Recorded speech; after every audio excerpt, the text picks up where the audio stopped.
Hallo aus der Mitte Schleswig-Holsteins.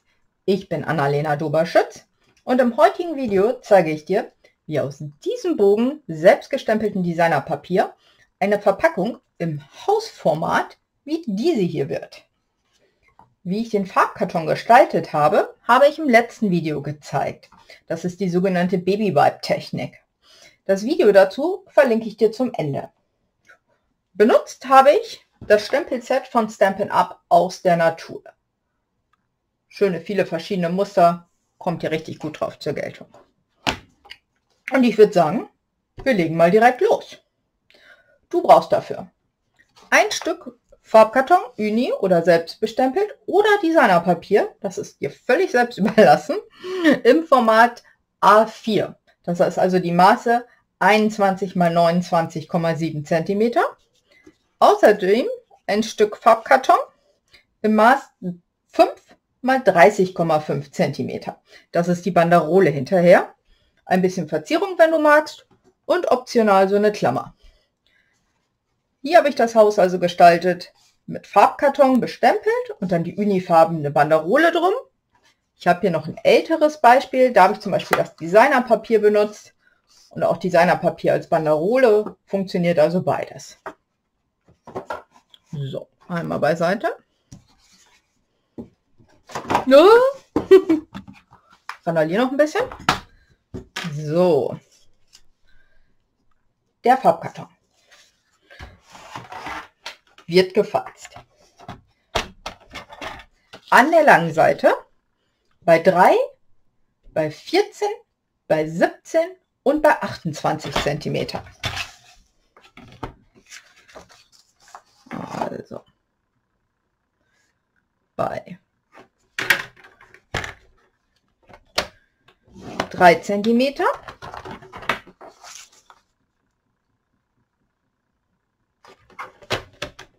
14 cm,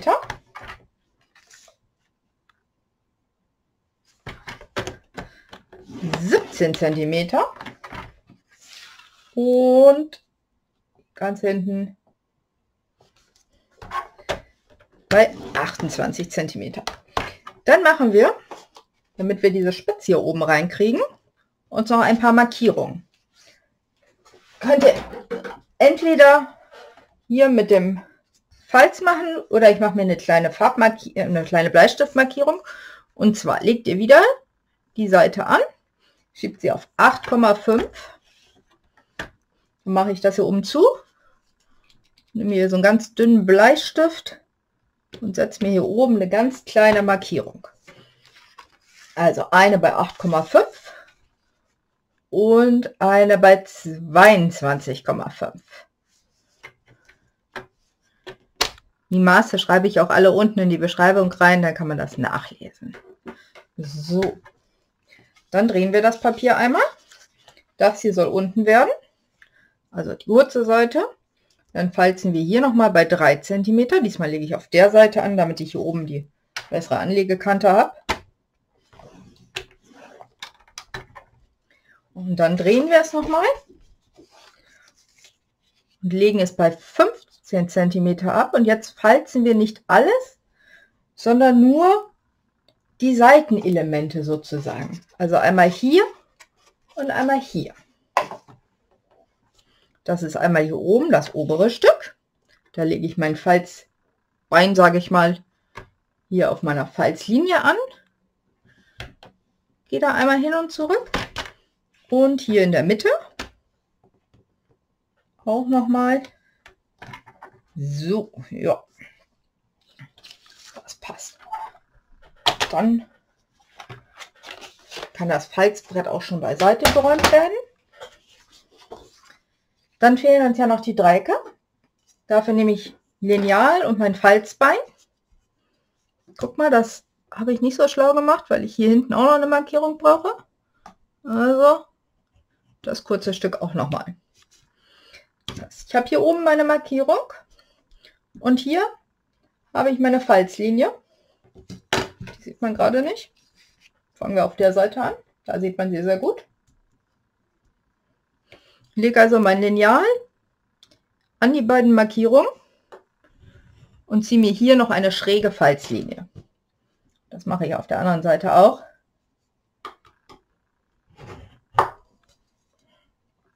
Und hier natürlich auch.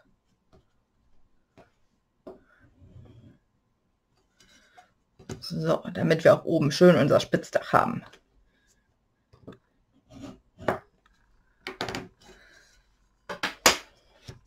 Ah, mal gucken, ob man das sieht. Nicht so gut, aber wir sehen es gleich, wenn ich es klicke. Dann schneide ich noch schnell ein.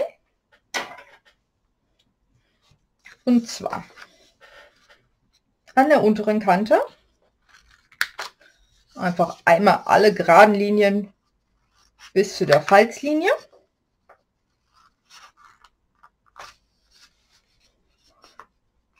Das hier hinten, das kleine Stück kommt komplett raus. Schneide mir das so ein ganz bisschen an. Und hier unten schneide ich 2 Flügelchen rein. Auf beiden Seiten. Die müssen nicht groß sein, das können ganz schmale sein. Das ist nur, damit das nicht so übersteht hinterher. So.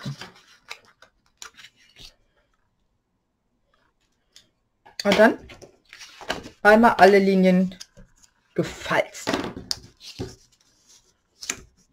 Kann man natürlich auch machen, bevor man schneidet.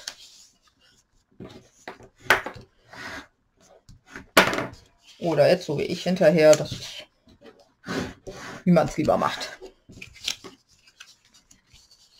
Hier ist unsere Klebelasche. Das Haus hinterher zu verschließen.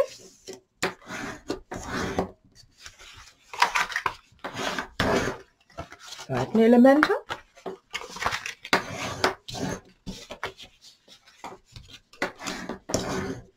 So.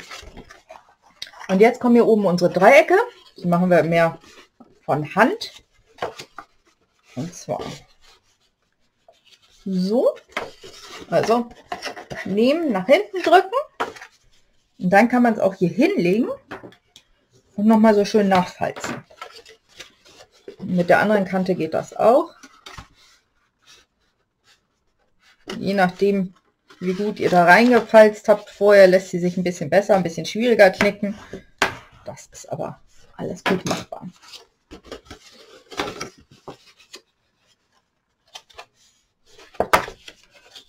So.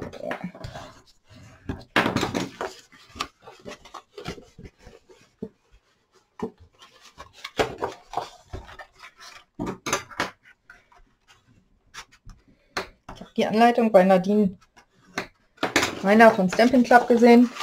Ist mir ein bisschen abgeändert. Die hat von der Höhe ein bisschen anders. Aber dazu sage ich gleich noch was. So, jetzt haben wir alle Linien gefalzt. Dann können wir es auch schon zusammenkleben. Können doppelseitiges Kleberband nehmen oder Tombow. Ich nehme in diesem Fall Tombow, weil ich es gerne noch ein bisschen rücken möchte. Oder einen anderen Flüssigkleber, je nachdem. Nehmen die Seite mit der Lasche flach auf die andere Seite und dann kann man nämlich einfach hier das kurze Enter drüber ordentlich festdrücken. Ich drehe es immer noch mal, dann kann ich es immer noch mal besser festdrücken. Klinken. Und wenn jetzt hier was überstehen sollte, das ist jetzt aber wirklich nur minimal, dann könnte man es jetzt, solange es noch flach liegt, noch mal mit der Schere abschneiden. Das braucht in diesem Fall nicht. So, wir gucken jetzt, wo unsere Kante ist. Da wir hier jetzt diese Kante haben, möchten wir die andere Seite als vorne haben. Das heißt, diese Kante soll dann auch nachher gleich die Abschlusskante darstellen. Also, umgedreht auf die Seite, wo hier die Kante ist. Das Element kommt nach innen. Dann kriegen die beiden Flügelchen hier einmal ein bisschen Kleber. Und die Seite, die vorne überstehen soll, kriegt auch Kleber. Also, die Kante nach innen, dann die beiden Flügel drauf und das vordere Element drauf gesetzt. So, und damit das schön fest ist, gehe ich da immer noch mal mit Lineal oder sowas rein. Das klingt jetzt ein bisschen fies. So. Die Hülle haben wir. Hier oben haben wir es vorgeknickt und jetzt einfach so reingeknickt. Und die andere Seite, die überlappen sich hier bei mir. Hat man vielleicht gerade gesehen. Ich finde aber, im Gegensatz zu dem, was ich so an anderen Sachen gesehen habe, ist das Dach ein bisschen spitzer. Das finde ich ein bisschen schöner. Wenn man möchte, kann man jetzt noch mal hier die Kanten nachfalzen.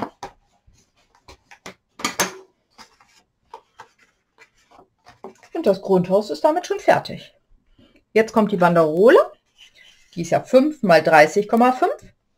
Ich habe meine hier schon mit dem Spruch versehen. Ungefähr nicht ganz mittig, weil ich sie jetzt einfach ganz locker hier außen rum mache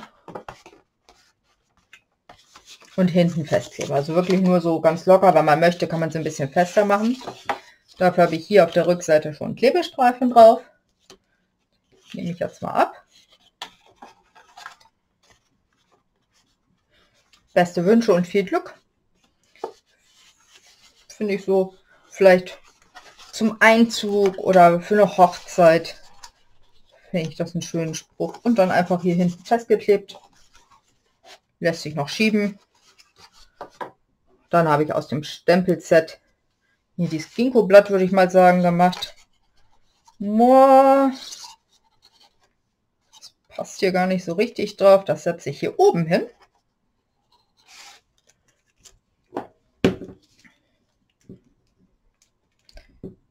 So, jetzt habe ich in Waldmoos gestempelt, weil ich Waldmoos auch schon da verwendet habe, auf dem Designerpapier.